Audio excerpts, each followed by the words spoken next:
Assalamualaikum warahmatullahi wabarakatuh.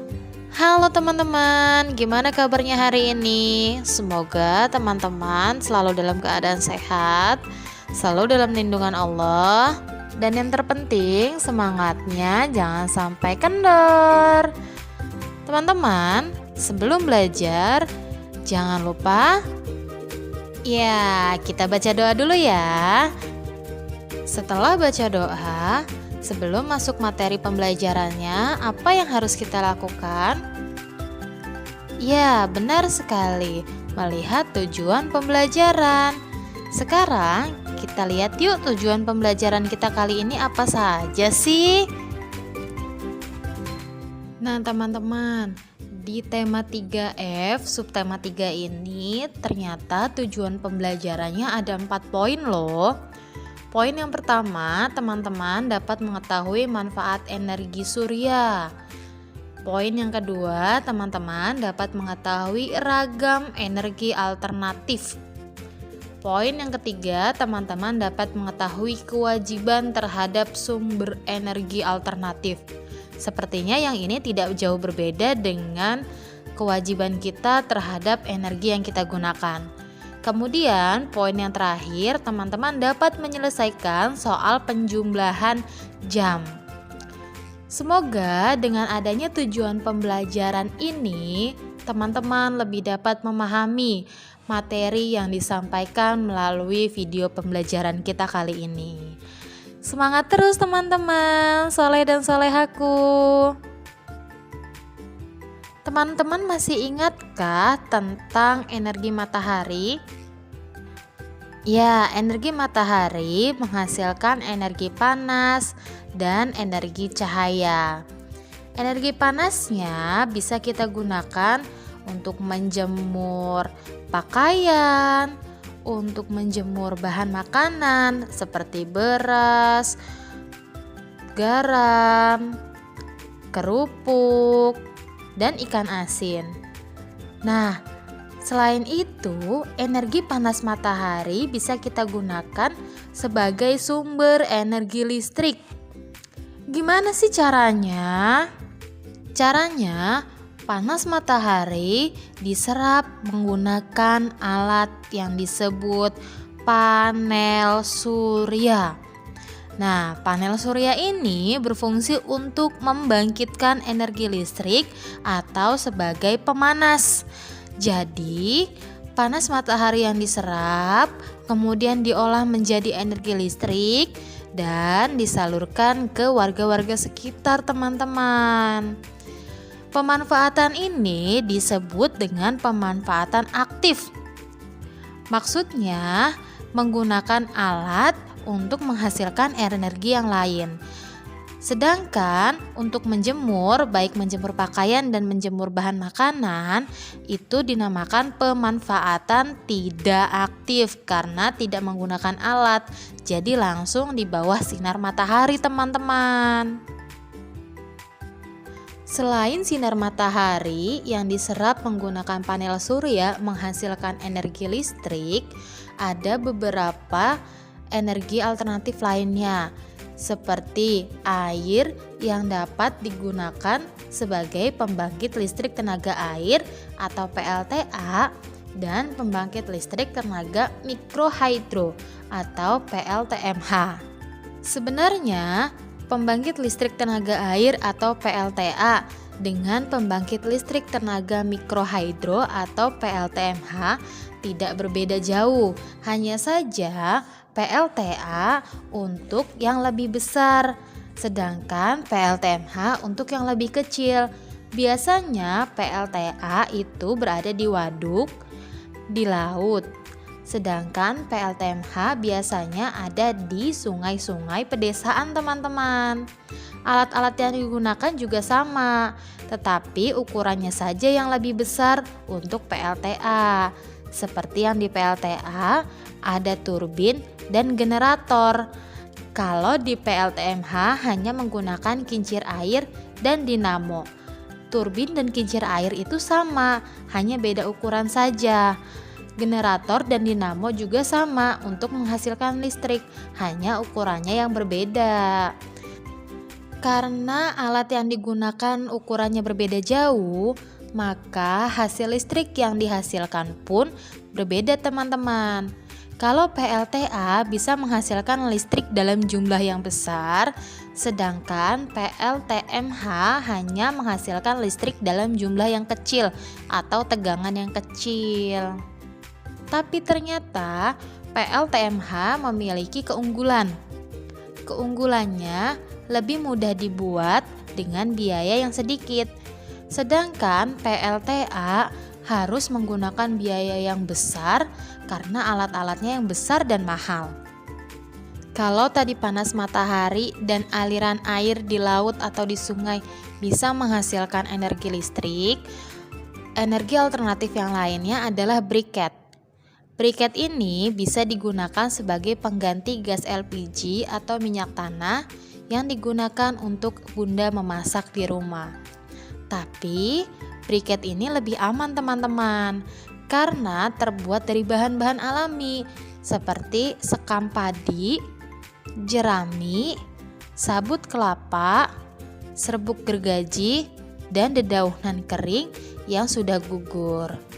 Manfaatnya yaitu hemat, aman, praktis, dan mengurangi limbah. Kenapa hemat? Karena tidak membutuhkan biaya banyak untuk membeli gas atau minyak tanah yang harganya lebih mahal. Aman, karena insya Allah ini lebih aman, tidak menimbulkan asap pembakaran yang bisa menimbulkan polusi udara teman-teman. Untuk membuat briket, teman-teman bisa cek buku paket 3F-nya halaman 108 sampai 109. Di situ dituliskan bagaimana cara membuat briketnya. Selamat membaca teman-teman. Selain PLTA, PLTMH, dan briket, energi alternatif lainnya yaitu seperti panas bumi, biomasa, dan etanol yang termasuk energi alternatif pengganti bahan bakar fosil. Jika tadi aliran air bisa digunakan sebagai pembangkit listrik tenaga air atau pembangkit listrik tenaga mikrohidro, maka panas bumi dapat digunakan sebagai pembangkit listrik tenaga panas bumi atau PLTP. Contoh PLTP yang sudah ada yaitu di Sibayak, Sumatera Utara. Selain PLTP, ada juga biomasa sebagai pengganti energi bahan bakar fosil. Biomasa dihasilkan dari tumbuhan atau kotoran hewan yang dapat dimanfaatkan sebagai bahan bakar. Caranya, kotoran hewan dan tumbuhan yang sudah gugur dibakar terlebih dahulu teman-teman. Dan hasil pembakarannya ini menghasilkan gas yang disebut biogas. Biogas atau biomasa ini bisa dimanfaatkan sebagai pengganti bahan bakar untuk memasak teman-teman, seperti gas LPG atau minyak tanah. Yang terakhir adalah etanol. Etanol ini berupa alkohol hasil dari fermentasi tumbuhan tertentu seperti gandum dan jagung. Alkohol hasil fermentasi tumbuhan tadi bisa digunakan sebagai pengganti bahan bakar kendaraan bermotor seperti bensin, solar yang digunakan untuk mobil dan motor teman-teman. Nah, Miss Tita punya beberapa contoh gambar mengenai PLTA, PLTMH, PLTP, biomasa, dan etanol. Gambar yang paling atas sebelah kiri itu adalah contoh PLTA atau pembangkit listrik tenaga air. Sedangkan gambar yang paling atas di sebelah kanan itu adalah gambar PLTMH atau pembangkit listrik tenaga mikrohidro. Yang di tengah-tengah itu adalah contoh PLTP atau pembangkit listrik tenaga panas bumi. Yang di bawah sebelah kiri itu adalah contoh daur ulang biomasa. Yang sebelah kanan adalah contoh daur ulang etanol. Setelah tadi kita mempelajari energi alternatif yang bisa kita gunakan, sekarang kita harus tahu apa saja sih kewajiban kita terhadap energi yang kita gunakan. Yang pertama, menggunakan kendaraan umum untuk mengurangi polusi dan menghemat bahan bakar, teman-teman. Itu satu kewajiban kita. Yang kedua, mematikan keran air dan aliran listrik jika sudah tidak digunakan. Itu supaya kita tidak boros, teman-teman, dan supaya tagihan Bunda tidak terlalu besar. Yang ketiga, tidak membuang sampah pada aliran air. Yang ini bisa mengakibatkan aliran air meluap hingga membanjiri lahan yang lain, atau airnya menjadi tercemar dan tidak bisa digunakan sama kita, teman-teman. Coba sekarang kita hitung, kalau misalnya satu TV itu bisa kita gunakan 2 jam, 3 jam, 4 jam, atau bahkan lebih dari itu, pasti tagihan Bunda besar. Nah, sekarang coba kita hitung, kalau Bunda sering masak, sering buat kue, berarti gas LPG yang digunakan sama Bunda bisa lebih cepat habis. Nah, Miss Tita punya contoh. Gas LPG dapat digunakan selama 60 jam. Jika setiap hari digunakan selama 4 jam untuk memasak, maka gas LPG akan habis di hari keberapa? Hayo, gimana caranya? Satu gas LPG bisa untuk 60 jam, sedangkan satu hari Bunda memasak 4 jam. Berarti habisnya berapa hari ya? Kita jawab ya, teman-teman. 60 dibagi 4. Caranya kita susun ke bawah, 60 dibagi 4. 60 dibagi 4 sama dengan 4 dikali berapa yang hasilnya mendekati 6. 4 dikali 1 sama dengan 4. 4-nya kita tulis di bawah 6. Kita kasih garis, kemudian tanda kurang. Kemudian 6 dikurang 4 sama dengan 2. Nolnya kita turunin ya, sama dengan 20. 20 dibagi 4. 4 dikali berapa yang hasilnya mendekati 20. 4 dikali 5 sama dengan 20. 20-nya kita tulis di bawah 20. Maka 20 dikurang 20 sama dengan 0. Dan kita lihat hasil yang ada di atas angka 60. Terdapat angka 15. Berarti 60 dibagi 4 sama dengan 15. Dan gas LPG akan habis di hari ke-15. Karena 60 jam dibagi 4 jam sama dengan 15. Contoh yang kedua. Kelompok persami beranggotakan 5 orang. Setiap orang membawa 2 buah briket. Setiap briket dapat menyala selama 2 jam 30 menit. Berapa lama seluruh briket dapat digunakan? Kita kerjakan ya, teman-teman. 5 orang dari anggota, 1 orangnya membawa 2 briket. Berarti 5 orang dikali 2 briket sama dengan 10 briket. Karena 5 dikali 2 sama dengan 10. Kemudian 10 briket ini kita kalikan dengan waktu yang digunakan. Tadi 1 briket 2 jam 30 menit. Berarti 10 briket dikali 2 jam 30 menit. Kemudian kita peringkas lagi. 10 dikali 120 ditambah 30. Kenapa kita ubah menjadi 120 dan 30? Karena 2 jam itu sama dengan 120 menit. Yang 30 menitnya kita turunkan. Jadi kita samakan ya, teman-teman. 10 dikali 120 ditambah 30 sama dengan 150.